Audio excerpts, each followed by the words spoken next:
I call this meeting of the House Commerce Committee to order.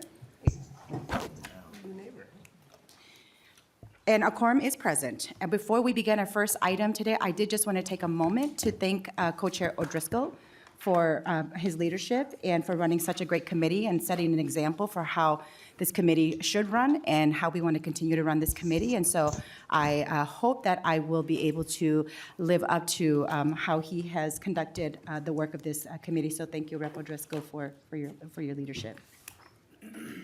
Representative O'Driscoll. Representative Herr, I have worked with you on other committees, and you have held the gold standard yourself as well. So I think that this can be the model of how things can be done as we're in the middle innings here at the legislature as we move to the final. So happy to be partnering with you in this committee. Thank you, Representative O'Driscoll. So on to our first item of business today. Representative Finke, have you had a chance to review the meeting minutes from March 13th, 2025? I have, Madam Chair. I have one edit for them. I am not listed in the present members on the minutes, so I would like to request that edit. Okay. Representative Finke moves approval of the meeting minutes with the correction of it adding her name for the March 13th, 2025. Any discussion? No discussion? Hearing none. Then all those in favor say aye. Aye. Any opposed, nay. And the motion prevails, and the minutes of March 13th, 2025 are approved. So on to our first bill for the agenda today. We have Representative Reyer for the medical cannabis provision modified. And so Representative Reyer, we're going to, for now, move to lay your bill over for possible inclusion. We are waiting for one of our members to get here. And so what we will do is if you could just go ahead and talk through your bill and just explain to us what the bill is, and then we'll go through and start with your amendments, okay? Thank you, Madam Chair. Thank you, Vice Chair Elkins, Co-Chair O'Driscoll, and committee members. House File 1672 is an Office of Cannabis Management Policy Bill. It proposes small change to the medical cannabis program. These changes prioritize patient protections so they can access the medical products that they need. As we transition the state from a medical cannabis program only to an adult use and medical licensing framework, the goal is to continue refining the program to support patients. These changes help to do this while also adding to the overall clarity of the bill. And Interim Director Tobble is here to go over these changes in more detail. And Representative Rye, would it be okay if we went over the amendments first and then have the testifier speak? So the A2 amendment is the first one, and Representative Rye, I understand this is your amendment? Yes. Okay, if you could explain the A2 amendment. Thank you.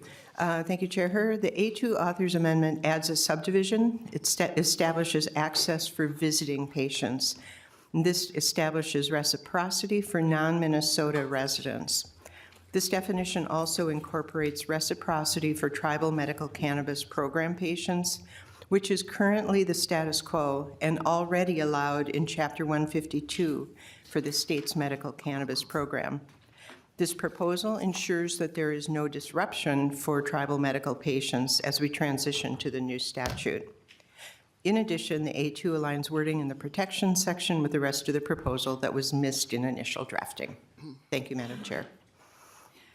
Thank you, Representative Reyer. And if we could go to Mr. Tobble, the Interim Director of Office of Cannabis Management, if you want to speak to the amendment and to the bill.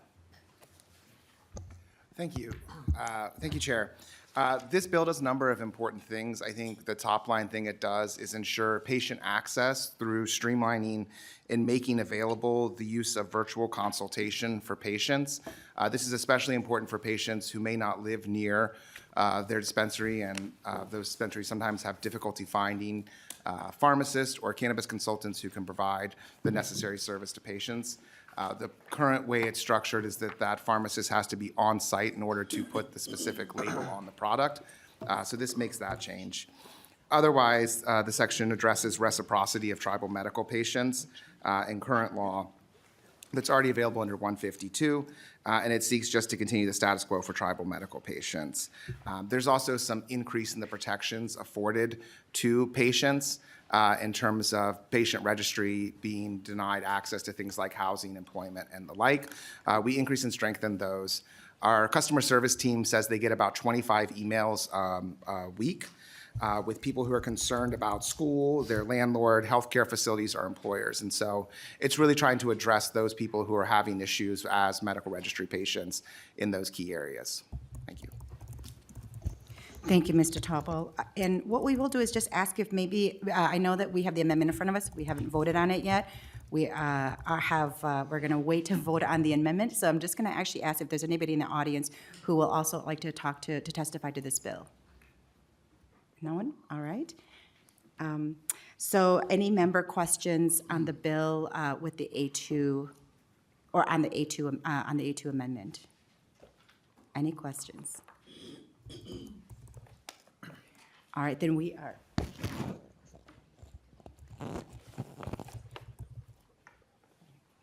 All right, members, so we are going to lay the bill over right now, and Representative Reyer, if we could maybe just have you and your testifier wait a little bit, and we'll bring the bill back up for a vote after all the members are present.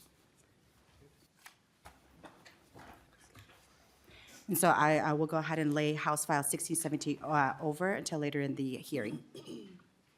Thank you, Madam Chair. And Representative Huot, would you go up to the testifier's table? And up next is House File 1877.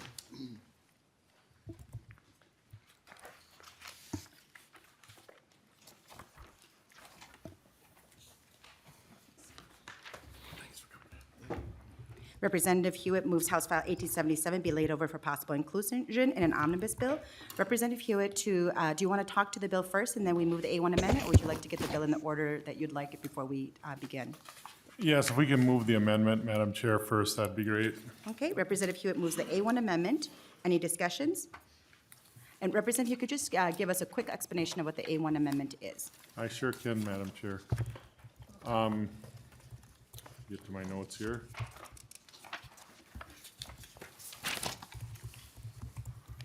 Basically, the A1 strikes additional language requiring multiple signatures for corporations or associations. It seems like a cantankerous process, and the department really wishes to change this in the bill. All right, any discussions to the A1 amendment? Seeing no discussion, all those in favor, say aye. Aye. Any opposed? The motion prevails, and the A1 amendment is adopted. Representative Huot, onto your bill as amended. Yes, Madam Chair, and thank you, members, for listening to the bill today. This is primarily a departmental bill that's technical and changes. For the several last days, I've been reviewing the 35-page bill, and I encourage you all to read it. There's many changes on every page, mostly just one line. To say that, I'd like to turn it over to the department so they can explain any changes so the members can feel comfortable with the bill. Thank you, Representative Huot. First testifier is Eric Taubel. If you could just identify yourself for the record and begin. Thank you, Madam Chair. My name is Eric Taubel. I'm the Interim Director of the Office of Cannabis Management. This bill is our housekeeping bill, and it is a series of small changes that are designed specifically to help us move forward with the licensing process in both the medical, or in both the adult use and hemp spaces. We do a number of clarifying changes that are designed specifically to make the process of applying easier. For instance, there were some places where something may be included, but separately it was required to be included elsewhere, so we strike the permissive and stick with the requirements. It also makes a number of changes to Chapter 152, which is where the current medical cannabis program is. We anticipate that program going away relatively soon with the licensing of our medical combination businesses, but understanding that there is a possibility of delay, we want to make sure that our medical cannabis patients do not lose access. So you'll see a number of conforming changes in 152, specifically changing commissioner to director to reflect the fact that OCM runs the program at this time. We also clarify a number of authorized activities for different licenses to add consistency between licenses and allow cultivators to sell their products. For example, there was what seems to be an omission that didn't allow cultivators to sell directly to certain license types. So we've clarified those sort of things. Finally, there were some places where we think there were likely typos where a customer product endorsement was referenced in a head note rather than the consumer product, which is the defined term. So that's the sort of scale and scope of the changes proposed within this section. And then Will note too that in both the hemp licensing and the cannabis licensing, the office is striking a requirement for corporations to sign twice.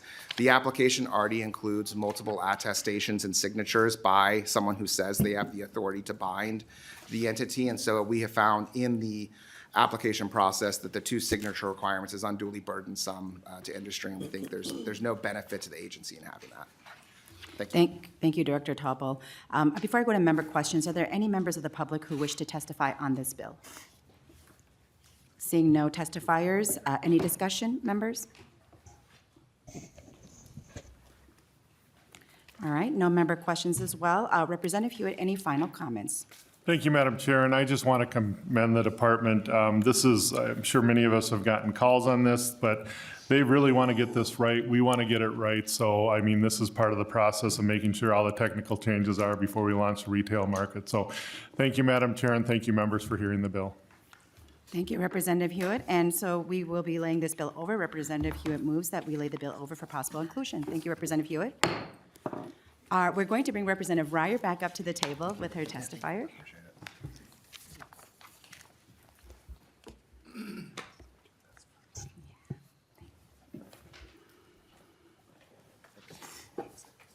Okay.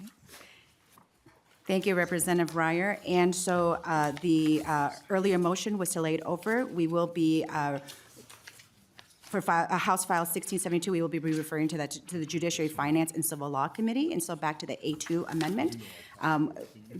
Could you just briefly describe the A2 amendment again, Representative Reyer? Thank you, Madam Chair and Committee. A couple of things that the A2 Authors Amendment does. It establishes access for visiting patients, which establishes reciprocity for non-Minnesota residents.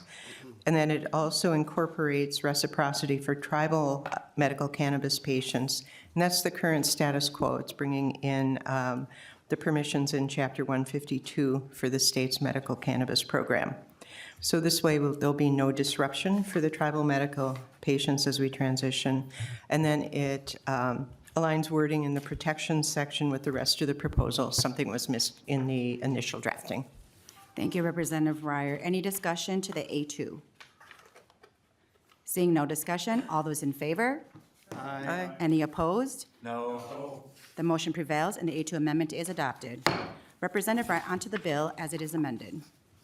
And could you, I don't know if any members, do you need her to describe the bill again with the amendment?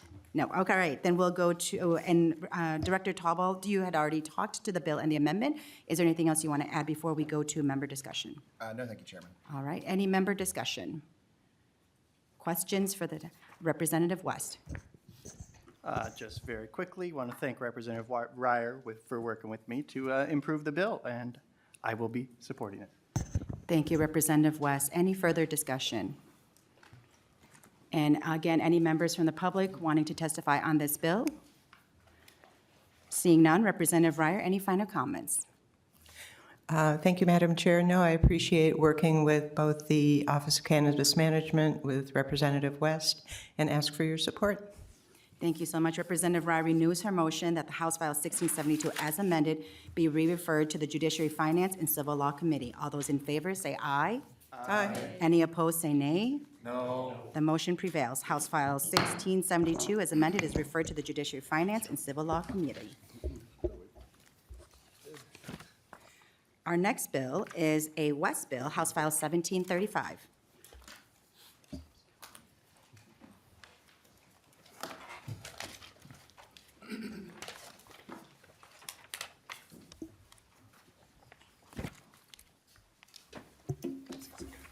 And Representative West moves House File 1735 be laid over for possible inclusion in an omnibus bill. Representative West, to your bill if you are ready. Thank you, Madam Chair. House File 1735 addresses a concern in the wholesaling industry that currently wholesales hemp-derived THC beverages. Because that is a federally legal product and they are licensed federally as wholesalers, there was concern about, well, we don't want to accidentally maybe get a cannabis wholesaler license, which is a federally illegal product, and run afoul of something there. So trying to address that is what birthed House File 1735. The language you see before you is the first attempt.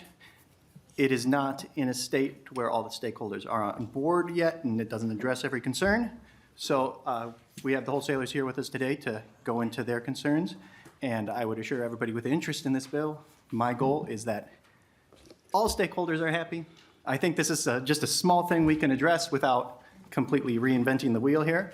But if you do have concerns as we're working on it, please let me know, and we'll work on addressing them. But without further ado, you can go to the testifier. Thank you, Representative West. Our first testifier is Brant Irwin. Mr. Irwin, if you could identify yourself for the record and begin your testimony. Thank you, Madam Chair. Good morning, Chair and members. My name is Brant Irwin. I'm the president of the Minnesota Beer Wholesalers Association. I'm here in support of House File 1735. It would allow wholesalers that are currently selling these low-potency hemp-derived THC edible products to continue to do so. I want to thank specifically Representative West and Representative Stephenson for their continued work and support on this issue to be resolved. As Representative West just identified, there's a current gap in licensure for low-potency products. If a manufacturer wants to manufacture only low-potency hemp edible products, there is a separate license that authorizes them to do that.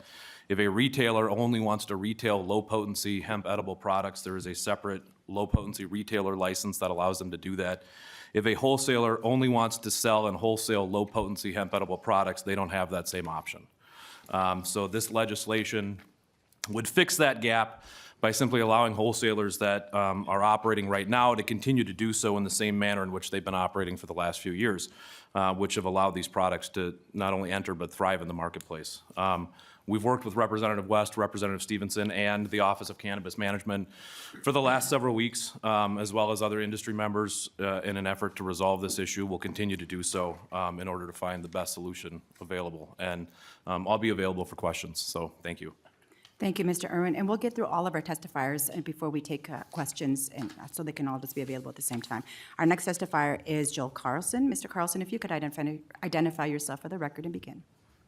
Good morning, Madam Chair and members. Joel Carlson. I represent the Minnesota Wine and Spirit Wholesalers, and I don't have much to add to Mr. Irwin's testimony. I agree with everything that he has put in front of you. This is an important issue for us, and particularly for the wine and spirit space, because we have a statewide footprint. So our wholesalers kind of cover the whole state as opposed to maybe a regional territory that a beer distributor might have. So it's really important that we get this gap fixed because we have members that don't want to move into the full cannabis space. We appreciate your consideration. Thank you, Mr. Carlson. Our next testifier is Carl Moss. If you could come up to the testifiers table. Oh, Carol, my apologies, Carol Moss. Thank you so much for the grace. If you can identify yourself for the record and begin. Good morning, Carol Moss. I am the head of a cannabis industry practice group at Helmuth & Johnson. I've been privileged to work with multiple clients who have created successful wholesaling businesses in the hemp space, and we have been reaching out to OCM about our concern on this wholesaler gap.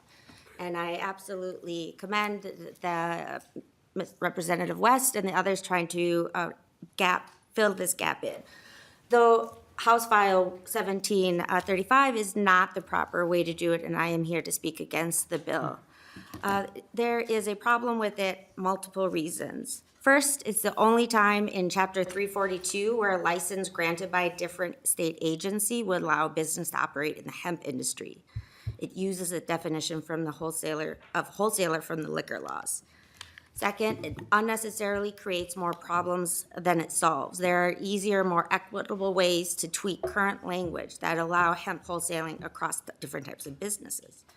Third, you're placing a significant financial difficulty on the businesses that are not liquor wholesalers that want to continue wholesaling hemp. Their options are either to pay thousands of dollars to get the cannabis wholesaler license or $15,000 a year for a liquor wholesaler license. Yet a hemp retailer, hemp manufacturing license are only $500 each. Fourth, it creates a registry for businesses that are licensed liquor wholesalers as of April 1st, 2025. And that effectively blocks out any businesses from obtaining a wholesaler license if they are needed to stay in the space. And fifth, it purposely favors one industry over the other. If the legislature is willing to accept a liquor wholesaler license to wholesale hemp, why doesn't it also accept a tobacco wholesaling license? Finally, the mantra that we've heard of legalization is do no harm when it comes to the hemp industry. And we have multiple successful businesses in Minnesota that want to stay in this industry or that are outside of the liquor industry. So I commend the committee for taking this issue on and looking for a solution. Unfortunately, this is not the way to go about that solution. Thank you. Thank you, Ms. Moss. Our next testifier is Michael Borger-Pepin. Are you here? Thank you.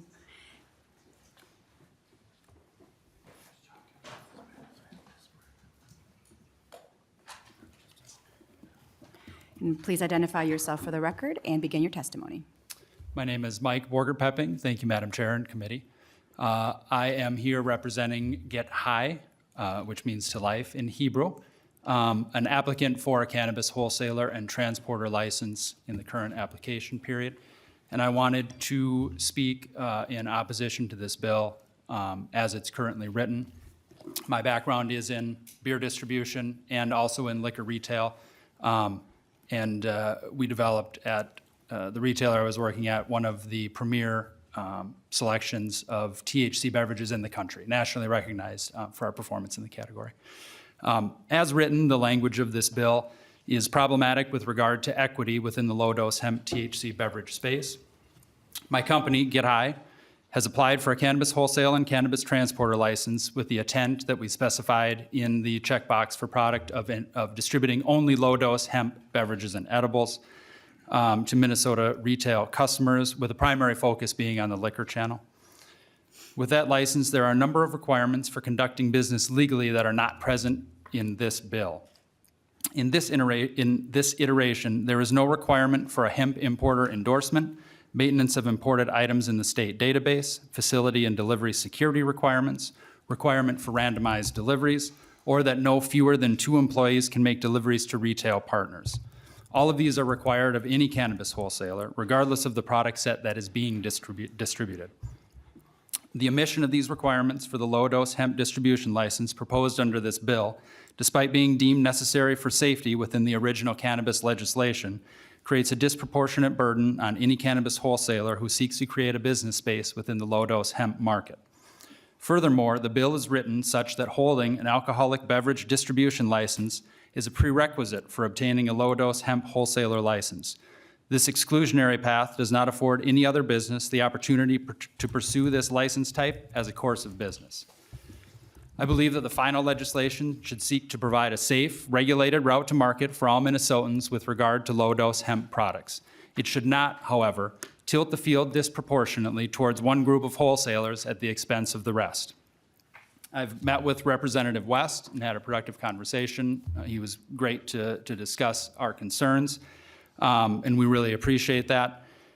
It's also been brought to my attention that there's potentially some new language that will be proposed, and I look forward to reviewing that at the appropriate time. And I would like to thank the committee for their time today.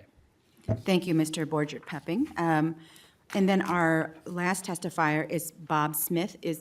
Thank you. Are you Mr. Smith? Yes. Okay, all right.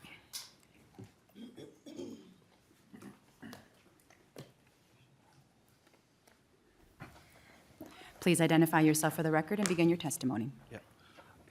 My name is Robert Smith. I'm a director at Granite City Jobbing. We are a licensed wholesale distributor located in St. Cloud, Minnesota.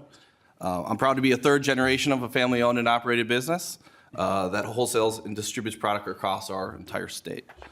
We supply a variety of products to our customers, including snacks, paper goods, beverages, tobacco, CBD products, and low-potency hemp products, which is a significant part of our business.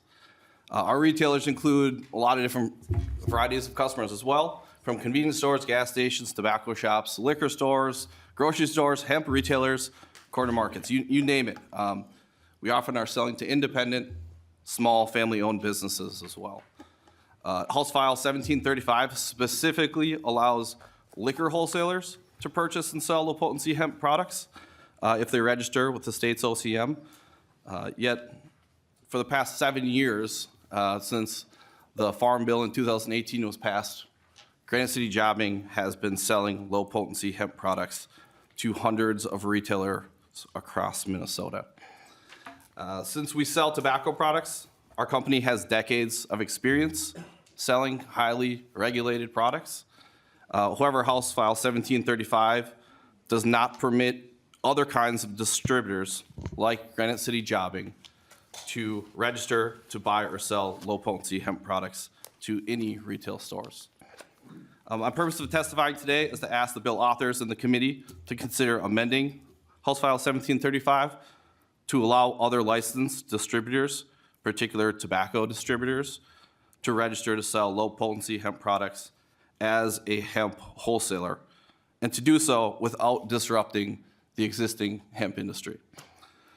Doing so would allow for a more competitive marketplace, and Granite City Jobbing, along with other similar distributors, to continue to lawfully sell low-potency products across our state. I thank you for your time, and I'm open to try to answer any of your questions. Thank you. Thank you, Mr. Smith. Before we go to member discussion, is there anyone in the public who would like to testify on this bill? Seeing none, we will move to member discussion, and the first person on the list is Representative Stephenson. Thank you, Madam Chair, and thank you, Representative West, for your work on this bill. You know, we've been working on it together, and I think it's clear that there's still some more work for us to do. I think, you know, we have 3 different bills, despite the fact that this is kind of a cannabis day. We have 3 different bills on the agenda today that really are more about these low-dose hemp beverage products and their popularity, and it's really a testament to the success of this little experiment that we've had in Minnesota. These beverages are a real economic opportunity for Minnesota businesses. We're leading the nation in them. It's the fastest growing area of beverage selling in the adult beverage industry. You know, I can't tell you, I've talked to several brewers who have said that they would have gone out of business but for the opportunity to make these products. And I think the intent of this bill that, you know, Representative West and I have is to just allow for that to continue. We're just trying to allow for people to do what they are currently doing once the new licensing regime comes into play. And I think we've heard today that there's some holes in the approach that we currently have, and I appreciate Representative West's comment that we're going to keep working on it until all the stakeholders are satisfied. I think we can get there. So, thank you. Thank you, Representative Stephenson. Next is Representative O'Driscoll. Thank you, Madam Chair. And I'm not sure if Representative West or Representative Stephenson is going to be able to answer my question, but earlier this session, we had a concern about needing to move a bill like this or this one or similar to it because of some gaps that were perceived to be in state law to be able to allow these low-potency beverages to be able to be marketed in Minnesota. Can either one of you enlighten me why this is changing or why we're moving? I thought there was some regulatory rulemaking or some other things that had resolved this issue, and now it's before the committee again. I'm not, again, sure if it's Representative Stephenson or Representative West, as they've been partnering on this. Madam Chair. Representative West is signaling it's him, so Representative West. Thank you, Madam Chair. Thank you, Chair O'Driscoll. So the deadline is now more in the fall, whereas before there was little cross wires on it needing to be done before the license application window closes. The reason the fall deadline, it's now more of a ambiguous fall deadlines, that's when the hemp industry moves from Chapter 152 into 342, and that merges it with the cannabis issues that get into the federal sticky wicket place. So it's not as time sensitive as originally thought, but it is still a time sensitive issue. Follow-up, Representative O'Driscoll.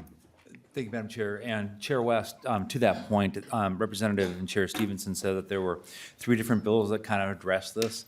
How do you see this shaking out? And I realize we haven't brought the other 2 bills before the committee yet, but are they 3 different approaches to this or 3 different problems that are being solved that need to be resolved by this ambiguous fall date that you're referring to? Representative West. Well, I would say that's more to bringing the stakeholders together and seeing where they want to land. It's not my intention to have anybody harmed in this venture, but making sure everybody can participate who is participating presently. Representative Stephenson. Thank you, Madam Chair. I just want to clarify, when I said there are three bills, they're not all about this wholesaler problem. There's three bills about sort of dealing with different things that have come up around these THC beverages in the new licensing structure. The other two bills aren't about the wholesaler. Any further follow-up? Thank you, Representative O'Driscoll. Any other discussion? Seeing no other discussion, Representative West, any final comments? No.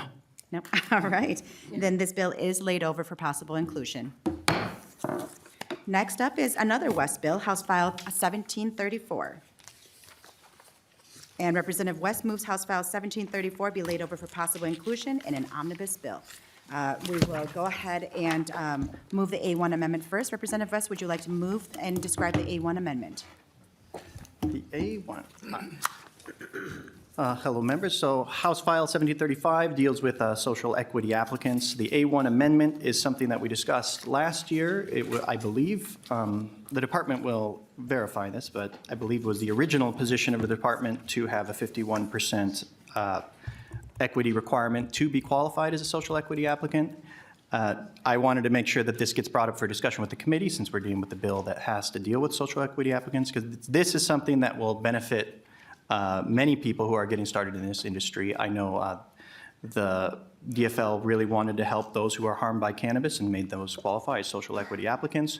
One of the ways we can help them is allow them to raise more capital, because that is the biggest constraint on starting a new cannabis business, and allowing them to sell 49% instead of 35% will only help them in the market. And since we're dealing with social equity applicants in this bill today, I thought it was appropriate to bring it up for the committee's discussion.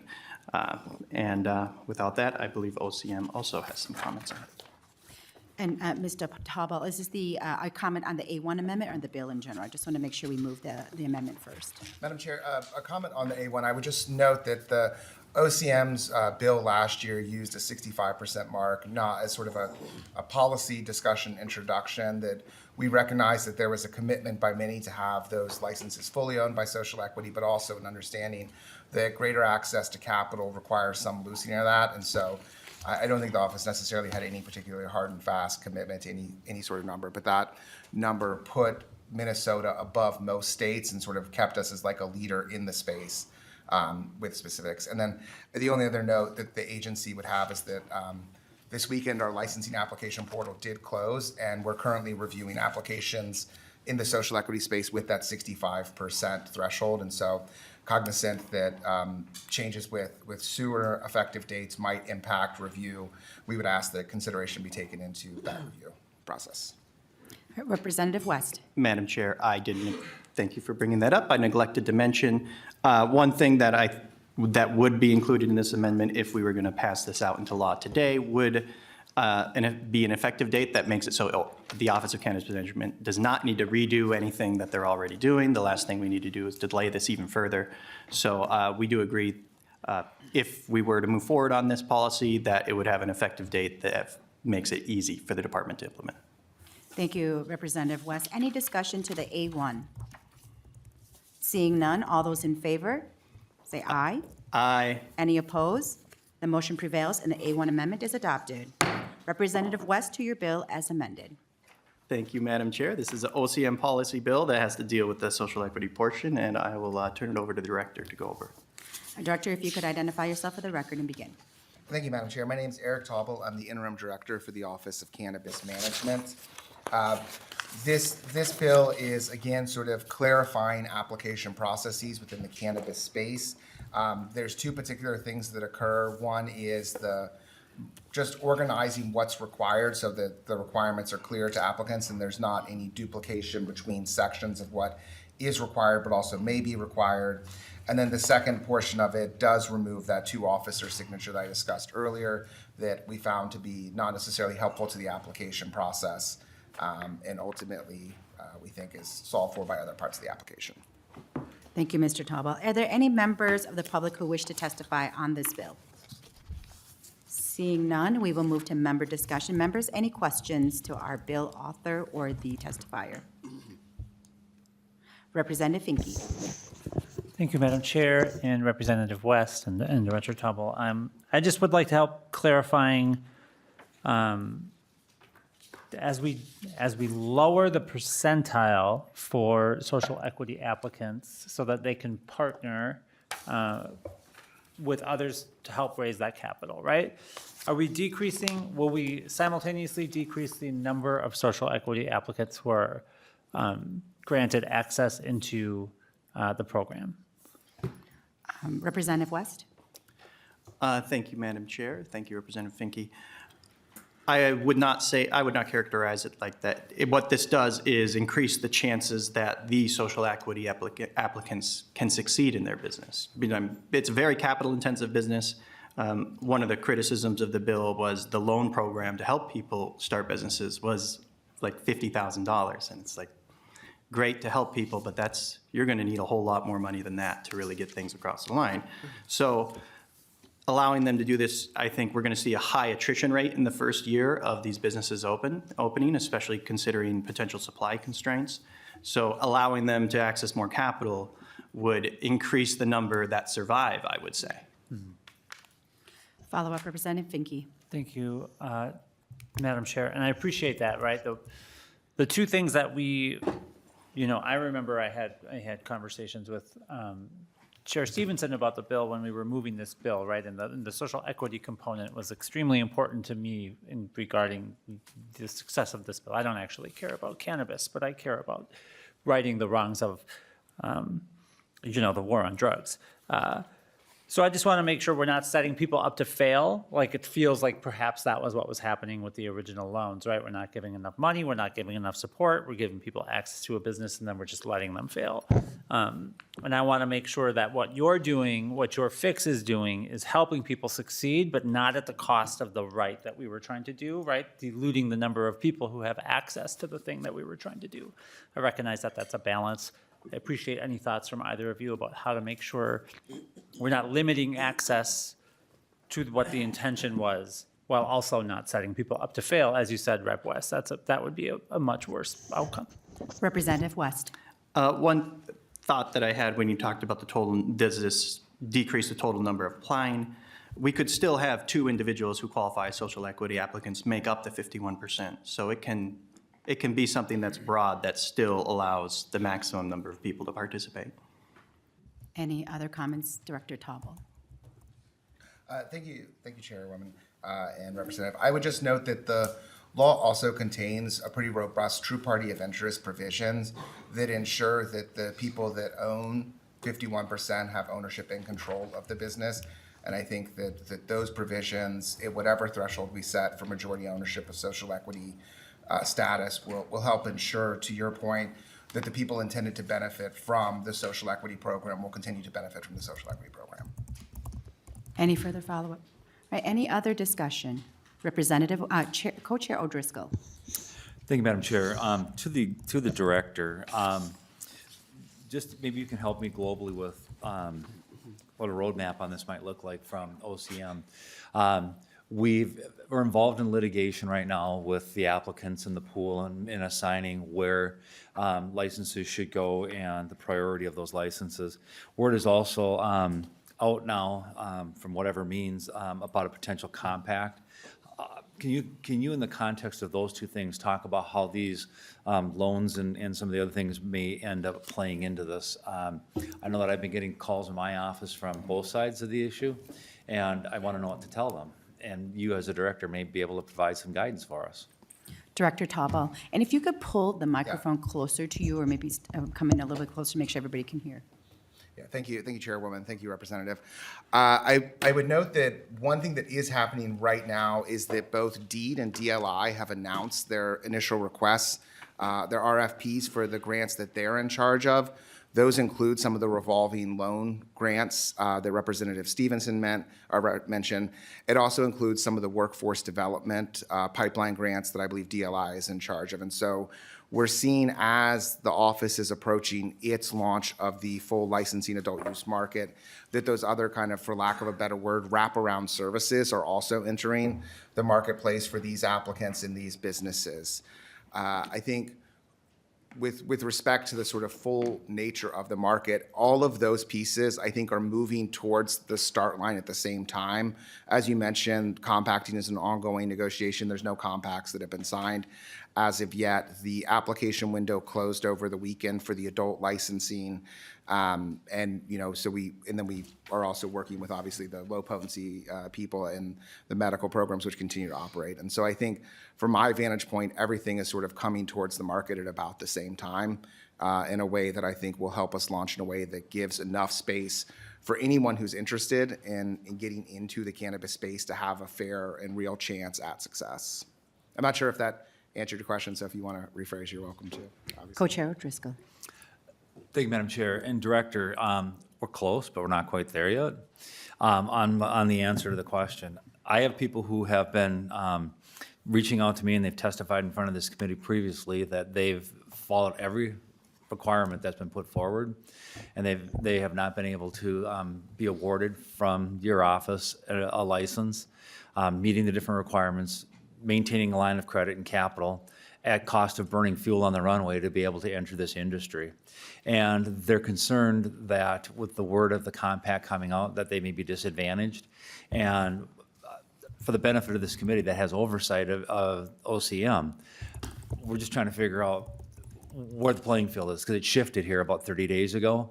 And as you mentioned, the compact is being negotiated, but it hasn't been executed. And that has really raised the temperature for a lot of people, and quite frankly, for the folks in this space and the people in this committee, of how do we deal with those, because we're not hearing anything from your office or the administration, and they're having access to us as members of the legislature to answer those questions. And so I'm going to be pretty pointed, because that is a huge issue that faces us in this legislature right now. Director, do you have any comments to that? Yes, Madam Chair, Representative, thank you for the question. Our demand study anticipates that we need about 1.5 to 2 million square feet of canopy to satisfy the Minnesota demand for cannabis products. At present, the state has somewhere in the neighborhood of 60,000 square feet. So we're coming up almost 100% short of what it is we anticipate we need. As we start to onboard both state licensees and tribal operators who are operating both on reservation and may operate off reservation, there's a lot of space to fill that. The state licensees and the have caps of 30,000 square feet at the highest, 15 for the middle, 5 for the lowest. It's going to take a lot of operators for us to fill in that 2 million square feet of canopy. And I think that the sense that people have that only one business or one type of business or one group of people is going to quote unquote win in the Minnesota market, I don't think is true. Other states that have legalized have often legalized on the back of large and substantial medical industries where there was a limited amount of space, where the space left in the market was de minimis. That's not the case in Minnesota. In Minnesota, what starts here now is de minimis. It's almost virtually irrelevant to our launch, because there's just not enough square feet of canopy in the state to satisfy the demand. And so, as I noted, I think that we're going to be in a place where all of these different constituencies are entering the market at relatively similar times and positions, and each of them will have a fair and real opportunity to build their business. Those people that are already building facilities will be in a good place as we start to review those licenses that just came in. And in the first years, the businesses that are best positioned to succeed, I think, will succeed. Any follow-up, Representative This is my O'Driscoll? final follow-up, Madam Chair. To that point, the legislature is in a very awkward position, and it's hard for us to sit here today with a little more than 2 months left in this legislative session to know what laws and what rules to put in place unless this process is more transparent. We respect the fact that a sovereign nation has the ability to be able to do what that sovereign nation wants to, but as it interacts with the rest of the state of Minnesota, who are the applicants that have applied for, who are still on hold, we don't know how to be able to put that space together for those individuals, and we're simply just trying to navigate and negotiate our way around, quite frankly, in the dark on this, and hoping that we find a doorway that we can open and solve our problems. And your office holds a lot of keys to that for this legislative process, and so we hope that you'll continue to be transparent with us and working on these issues. Thank you, Madam Chair. Thank you, Co-Chair O'Driscoll. I will just say real quick before I go to any last discussion before we go to Representative West's closing, is that I have had a number of meetings with OCM and especially facilitated conversations between different groups who have had questions or have felt like they have been excluded from the process, or that there has been lack of transparency. And I would like to just say thank you to OCM that every time I've asked for you to come to the table, you have done that. And there were many issues with the process from the beginning. And each time you were given information, you went back to try to rectify situations and made sure that people were whole. And so I trust that OCM will continue to work through any issues that are coming up. And I just wanted to thank you for that openness. And I would encourage all of our members to visit with OCM themselves, but also we've done a couple of cannabis tours, both on our sovereign nation lands and also at existing facilities. And it does help clarify a lot of the questions that we may have. I think sometimes complexity looks like lack of transparency, but I think this is a very big endeavor, and I appreciate the work that you are all willing to put into this. Any further discussion from our members? Seeing no further discussion, Representative West, any closing remarks? Thank you, Madam Chair, and thank you, Chair O'Driscoll, for those questions. That is something that is kind of hanging over those who are applying as social equity applicants. I'm sure many of you have heard their displeasure when they feel like they've been set up and shifted around. This amendment to this bill does help them in their situation, and hopefully everybody can start at the same time and we can have a fair, even, level playing field going forward. And with that, I believe we're laying it over. We are, Representative West, so this bill is laid over for possible inclusion, which also gives us more time to continue to work on it. Thank you, Representative West. And our last West bill, I think, yep, this is our last West bill, is House File 1272. Representative West, I'm sorry, 1271. And so Representative West, if you want to move House File 1271 to be labeled for possible inclusion, we'll have you do that, and then we'll move the A1 amendment as well. All right, I'll move 1271 to be laid over for possible inclusion and move the A1 amendment.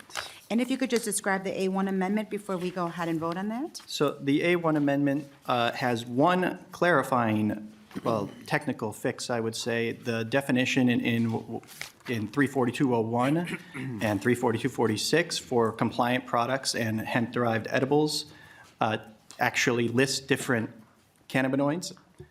Well, one lists fewer than the other. The department in our meetings has said our intention is 34201 is the definition to be used. So this amendment makes a change by bringing that over, and it also addresses a concern I've heard from many hemp retailers on non-intoxicating cannabinoids. Everybody agrees that intoxicating substance should be well regulated.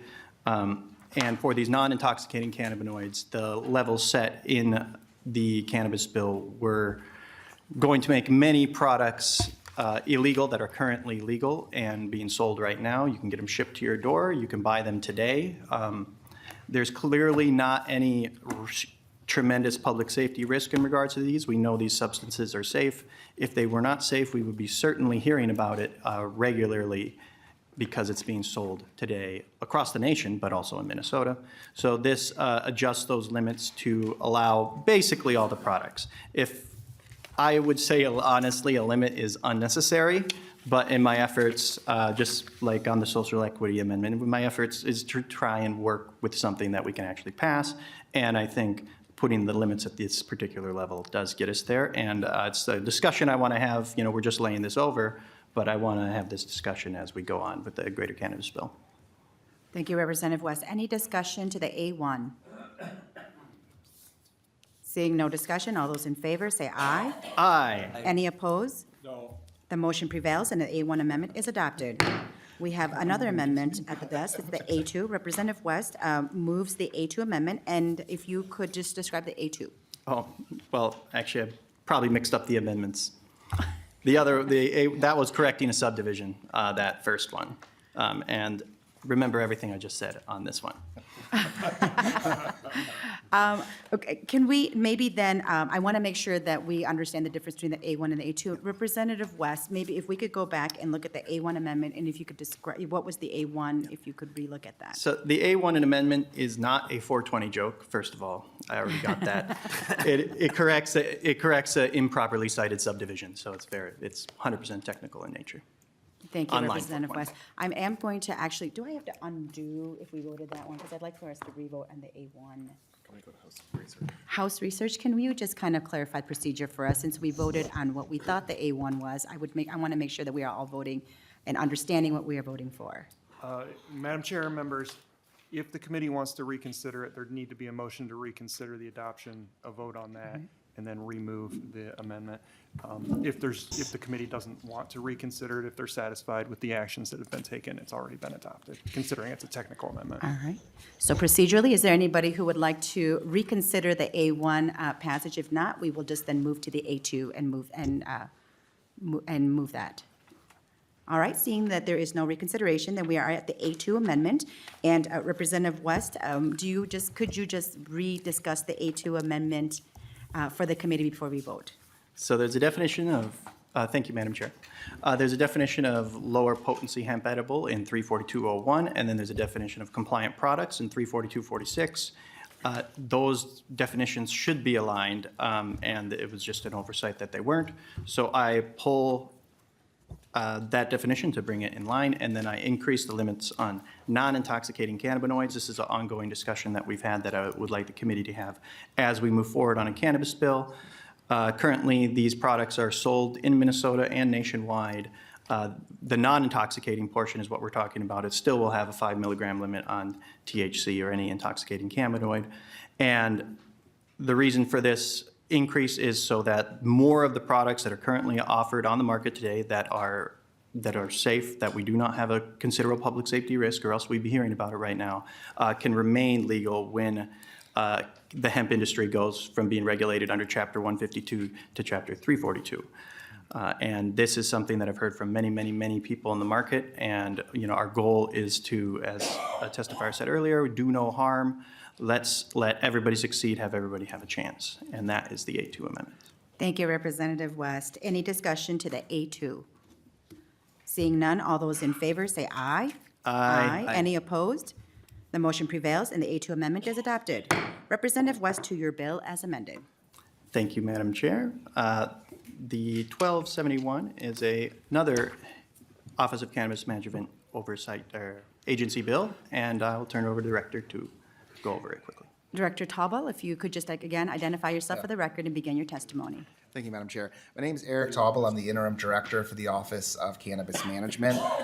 This bill does three things, most of which are in reaction to feedback we've gotten from retailers and consumers. The first is to make a change that allows for sublingual application of non-intoxicating products. We've heard that it's basically a labeling issue, that these products exist, people use them, but we prohibit the labeling of them as used for sublingual application. So we simply remove that requirement. We also create some consistency between the two hemp license types. Currently, the hemp retailers are required to have buildings that meet fire and safety codes. There's no parallel requirement for manufacturers. We think that was a good requirement, so we recommend including that requirement for manufacturers as well. And then the final piece is, again, a sort of relic of the transition from the prior regulatory scheme in 151.72 into 342, which is that in 342, there's only one kind of product that can use a QR code to deliver pertinent information to people who are purchasing it. So we just seek to remove that allowance because it's not allowed anywhere else within the cannabis and hemp space. Thank you, Director Taubel. We do have one other testifier who signed up ahead of time, Kayla Fearing. If you could make your way up to the testifier table.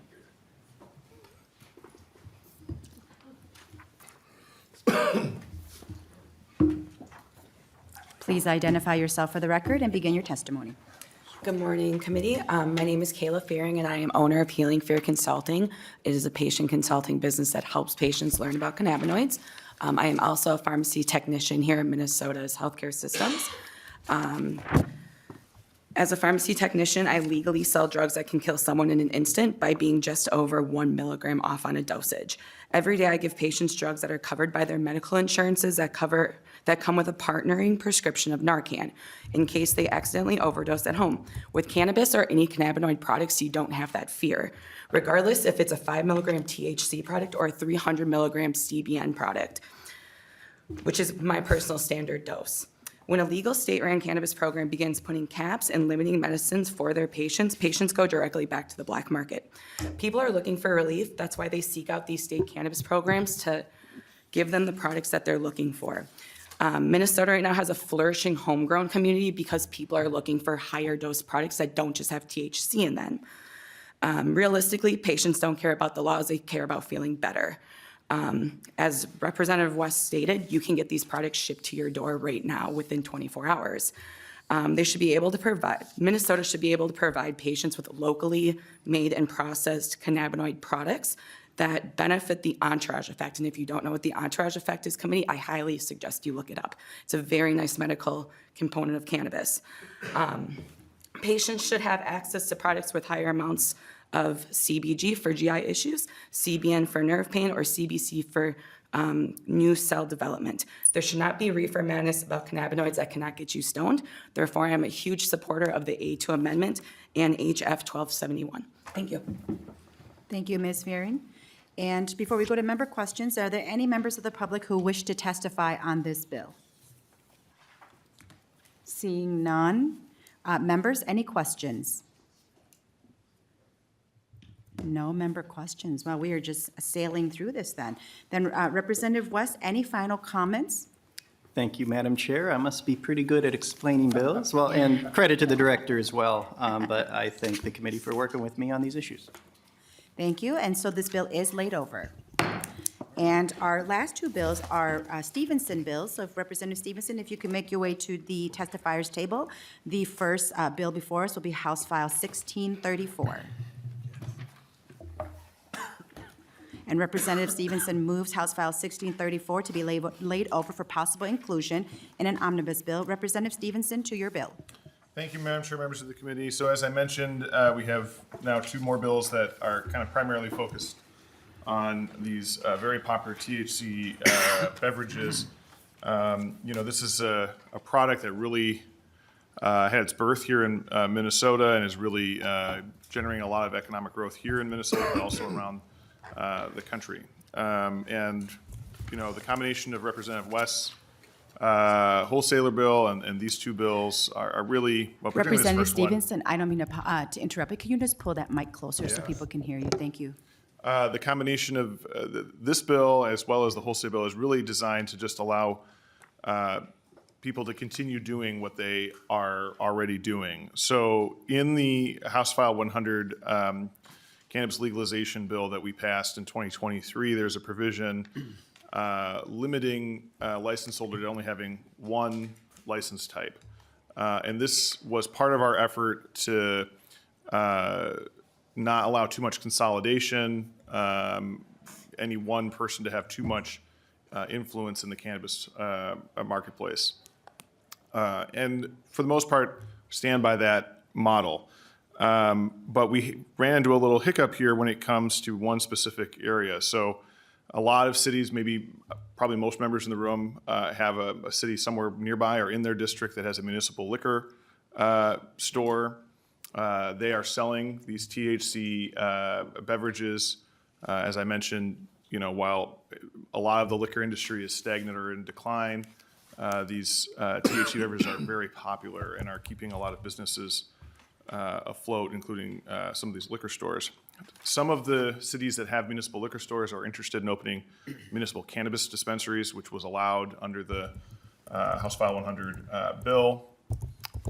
But if they do that, they will have to stop selling these THC beverages at their municipal liquor store because you can only have one license, and that would allow them to have that cannabis dispensary, which means they would no longer be able to get the license to sell the THC beverages at the municipal liquor store. So this bill just makes a narrow exception to the one license rule and would allow a city that has a municipal liquor store to continue selling those THC beverages at their liquor store, even if they open up a municipal cannabis dispensary. Thank you, Representative Stephenson and Chair Stephenson. And there are no testifiers who signed up ahead of time, so I'm going to move to any members of the public who wish to testify on this bill. Seeing none, members, any questions?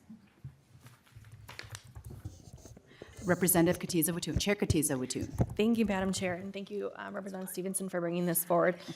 My local liquor stores in Eden Prairie are all municipal, and I think that, this is a popular product. It's seeing growing success, and this, I think this is a much-needed change to help us ease the transition forward. Representative Stevenson, any comments to that, or? No, I agree. Okay, thank you. Any further discussion? Seeing no further discussion, any final comments? Representative Stevenson. The only thing I'd add is if you have a municipal liquor store in your district, you should learn about how your city's using those proceeds. It is a chance for a lot of cities to use money for some excess good. One of the cities I represent, they use it to purchase and repair playground equipment, which I think is great. Thank you, and this bill is laid over. Our last bill for today is House File 1615. Representative Stevenson moves House File 1615 be laid over for possible inclusion in an omnibus bill. Representative Stevenson, to your bill. Thank you, Madam Chair. So this is another beverage-related bill, and it's relatively simple. So when we passed House File 100 and set up some framework around these low-dose hemp products, we, for beverages, allowed you to have up to 10 milligrams in one container, but would be 2 5-milligram servings. And what this bill just does is allow you to have a single serving of 10 milligrams. So this is actually more kind of about the packaging than the actual content. And it really just allows these companies, which are now operating in several markets, to have similar packaging across multiple markets instead of having to have something specific for Minnesota. Thank you, Representative Stevenson. We do have a testifier who is testifying via Zoom, Glenn McFresh. Do we have Mr. is it McElfresh or McFresh on? McElfresh works great, Chair. Thank you. If you can identify yourself for the record and begin the testimony. Chair Herr, Chair O'Driscoll, committee members, and Chair Stevenson, thank you for allowing me to speak today on House File 1615. I'd also like to thank Interim Director Taubel and the OCM staff for their tireless work ethic. I'd also like to apologize that I wasn't able to be there in person, but I appreciate the opportunity to testify remotely. My name is Glenn McElfresh, and I'm here today as a co-founder of Plift, a lower-potency hemp beverage company. I also own a cannabinoid emulsion company and sit on the board of the Hemp Beverage Alliance, which includes more than 200 hemp beverage brands and ancillary businesses. I've been fortunate these past few years to help hundreds of entrepreneurs launch their lower potency hemp beverage. And the most common question I get is, where should I launch my drink? My answer is always Minnesota. Minnesota has an amazing regulatory framework, thanks to the great work of many of you 2 years ago. It also has educated consumers, stable growth, and retailers, distributors, and manufacturers who support the category at every scale. Minnesota is an easy recommendation for me because it's also born out of my own experience. Minnesota was Plift's first market and is home to 4 of our great employees, Sean, Bruce, Carlin, and Bree.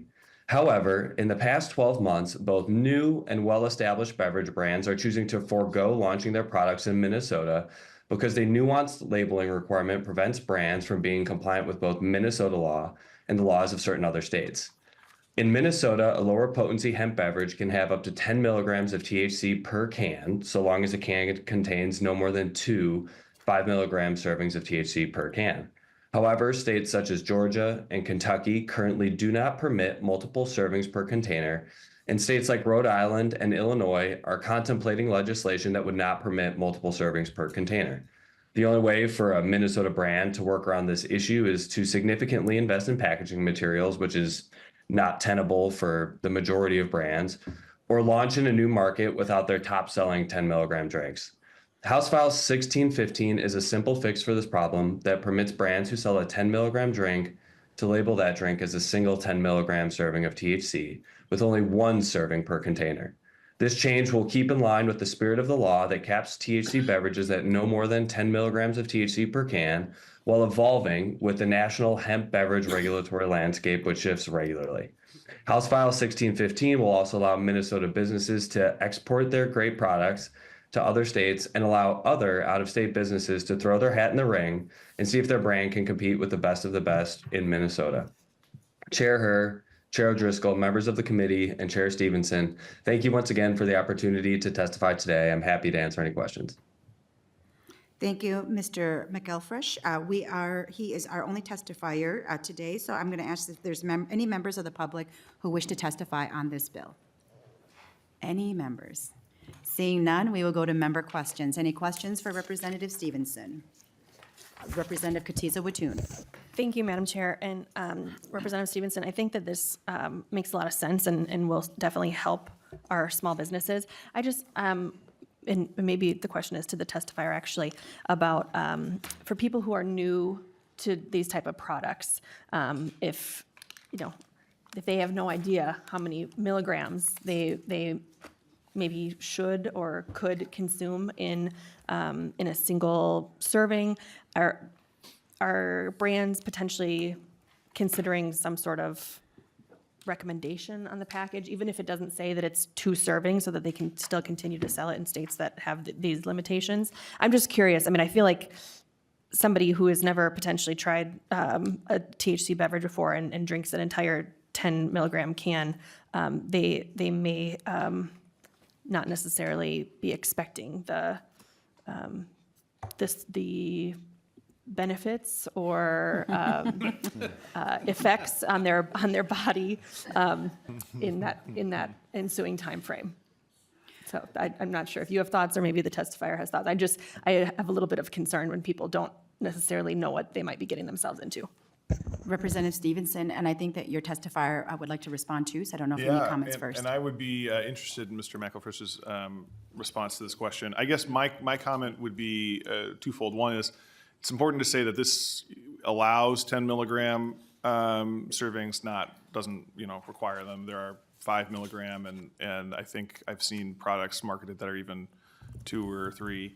And so somebody who is concerned about that and paying close attention certainly could purchase a product that has fewer milligrams. The other comment that I would make is that these products are a little bit different than alcohol, in that exactly what response will be elicited is not, it varies more from person to person, right? And so I think it could be something of a challenge to really put on packaging, this is what to expect, because it is kind of different from person to person and dependent on some factors that the person putting together the packaging would have no idea what the consumer is bringing to the table. But I would be really interested in what Mr. McElfresh has to say about it too. Mr. McElfresh? Chair Herr, Chair Katiza Watun, I also agree with everything that Chair Stephenson just said. I think, to the point of the specific question, here's a Pliff 10 milligram, and I apologize for using a prop. It's illustrative. You can see at the top that's labeled as 10 milligrams of THC per container. And there's also an indication that there's 5 milligrams of THC per serving. So essentially the law already covers this requirement whereby a hemp beverage brand must, on their labeling, clearly say how many milligrams are in each container, as well as how many milligrams of THC are in each serving. On the Pliff can, we have, I believe we have the number of milligrams per can, like 8 times. So I think most brands, especially all of the leading brands, are certainly, doing everything in their power to clearly educate the consumer on how many milligrams are in their can. As far as educating the consumer, I think there's a significant number of really great retailers. Every retailer in Minnesota goes out of their way to educate consumers on these products. And they generally say, hey, if you're a first timer, start in that 1 to 3 milligram range. If you're new to this, or if you're a little bit more comfortable, go with the 3 milligrams to 5 milligrams, then 5 to 10 if you're a pro. I know Total Wine has printed trifold brochures that they leave by the area, and the staff at all of the leading retailers in Minnesota are extremely well educated. So, I think this change will, simply allow businesses to flourish and grow that view this as an opportunity to grow nationally. Thank you. Any follow-up, Representative Katiza too? Thank you, Madam Chair, and that was really helpful. I mean, I think that as long as the retailers are able to support people and give them a little bit of background education before they maybe potentially try this, a new product, and kind of match them with what they might be looking for. I think that this is a good change for these small businesses so that they can continue to sell across the country. Thanks. Representative Stephenson, as a non-user of these products or a very frequent user, I think that I would have needed to see the products up close and try them. So I hope that you consider that next time when you come in. Representative Cha. Thank you, Chair Her. I just want to follow up with Representative Katoon's comment because being that these products are new to Minnesotans, I've seen cases where people do consume more than one can, and it has, kind of like very effective benefit to their body. And so I think that as legislator, we need to think about having a conversation more about how we can educate the community on these products. Thank you. Any comments, Representative Stephenson? Thank you. Any further discussion on this bill? Seeing no further discussion, Representative Stephenson, any final comments? Thank you, Madam Chair, for hearing the bill. All right, members, this bill is laid over, and there are no additional business in front of us. And so Representative O'Driscoll, did you have any comments before we adjourn? Thank you, Representative O'Driscoll. And so then with no more further business before us, we are adjourned.